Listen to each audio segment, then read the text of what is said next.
Hello, classes. Hi, guys.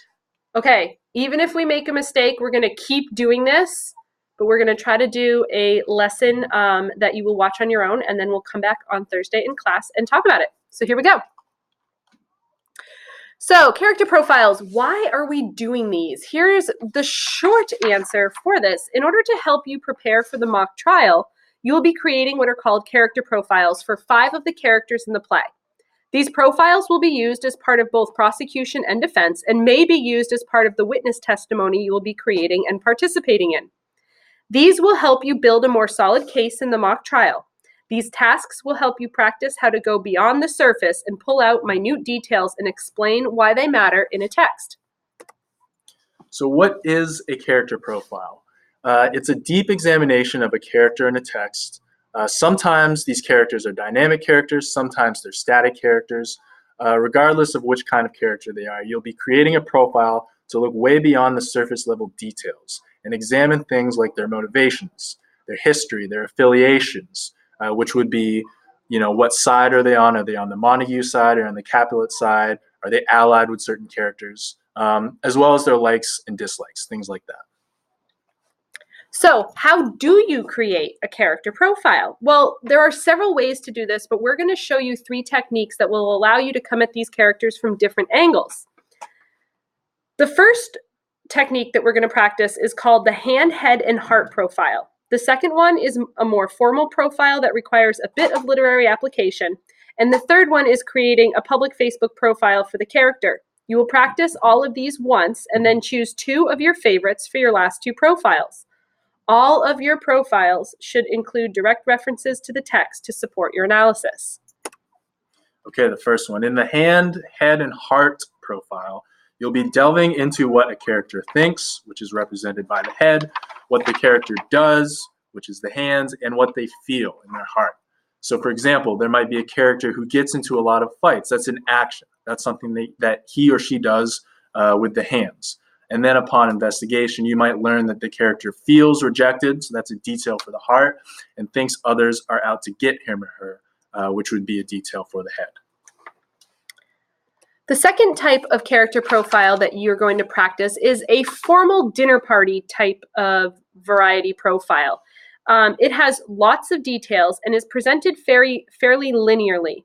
It does not need to be in complete sentences. In addition to as much biographical information as you can pull from the text, you can also delve into your character's relationships and connections with others, as well as what type of archetypal qualities this character may have. Underneath this screencast, there's going to be 2 templates that are posted to Google Classroom. The one for the formal character profile will have a link to a website that lists up to 99 archetypes. Some of these may be helpful in trying to dig a little bit deeper into the character and figure out what role he or she plays for the text. While the write-up is going to go in your casebook, it may not include every single detail. As long as the majority of them are filled out, that will be absolutely fine. And finally, in the Facebook profile, this may seem easy, maybe because it's so familiar, but it's actually a mix of the previous 2 profiles. So it's going to ask you to create an artistic interpretation of one of the characters and to create a profile page based on the information in the text.